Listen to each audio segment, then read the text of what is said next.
Hi all, welcome to viral mix. This is me Lavanya Kankipatti. ఈరోజు yummy yummy సింపుల్గా village style మన grandmothers mom style fish curry ఎలా చేయాలో చూద్దాం. Oil అయితే తీసుకోవాలి. ఫస్ట్ పాన్లో మనం ఒక మసాలా అయితే రెడీ చేసుకొని పెట్టుకోవాలి. ఆనియన్స్, వెల్లుల్లి, జింజర్,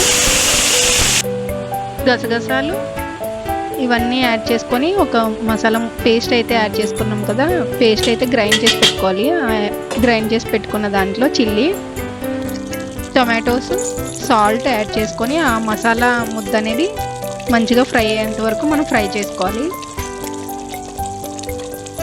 ఇది ఫ్రై అవుతున్న టైంలోనే మనం కారం, మీరు తీసుకునే క్వాంటిటీని బట్టి కారం కూడా తీసుకొని మంచిగా అదైతే ఆయిల్ పైకి వచ్చేంత వరకు మనం ఫ్రై చేసుకోవాలి ఆ మసాలాని.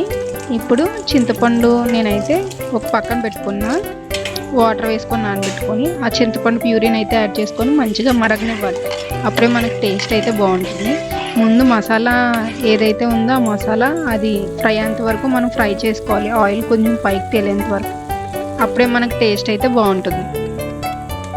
చూసారా, ఇప్పుడు ఆయిల్ మంచిగా పైకి తేలుతుంది. చూసారా, ఆయిల్ అయితే ఈ టైంలోనే మనం మంచిగా అది చింతపండు పులుసు వేసుకున్న తర్వాత అది కూడా కొంచెం బాగా మరిగిన తర్వాత ఫిష్ని మనం సాల్ట్ వాటర్తో కొంచెం సాల్ట్తో బాగా క్లీన్ చేసుకుని పెట్టుకొని ఆ పీసెస్ కూడా మనం యాడ్ చేసుకోవాలి. చాలా చాలా సింపుల్గా ఉంటుంది. కాకపోతే కొంచెం బాగా మరగనిచ్చే దాంట్లోనే మనకు టేస్ట్ అయితే ఉంటుంది. కాబట్టి మసాలా ఆ ముద్ద ఏదైతే ఉందో అది కూడా మంచిగా ఫ్రై అవ్వాలి. చూసారా, అయిపోయింది. మన ఫిష్ కర్రీ అయితే చాలా చాలా సింపుల్గా ఉంటుంది.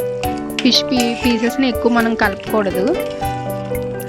ప్లేట్ అయితే పెట్టుకొని మంచిగా మధ్య మధ్యలో ఒక 2 times కలిపితే సరిపోతుంది. ఎంటైర్ ఫిష్ కర్రీ రెడీ అయ్యేంతలోపు. చూసారా, మన యమ్మీ ఫిష్ కర్రీ అయితే రెడీ. కొత్తిమీర వేసుకొని